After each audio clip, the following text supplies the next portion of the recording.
کاپیسا کې 12 پروژې ګټې اخیستنې ته وسپارل شوې. د اوبو او انرژۍ وزارت په کاپیسا کې د شاوخوا $600,000 په لګښت د 12 پروژو چارې د بشپړېدو خبر ورکړی دی.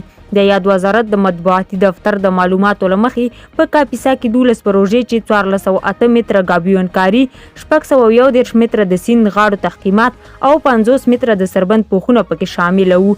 د 58,000 او 4 امریکایي ډالرو په لګښت د سیمایي مسؤلینو او د ملګرو ملتونو د خوړو کرنې سازمان FAO د دفتر د استازولۍ له لوري ګټې اخیستنې ته وسپارل شوې. ویل شوي چې د یادو پروژو چارې د FAO سازمان په مالي ملاتړ د کاپیسا سیندیزي فرعي حوزې په مربوطاتو کې د کاپیسا کهنه شرکت له لوري د 10 میاشتو په موده کې بشپړې شوي دي. د ملتیا مو مننه.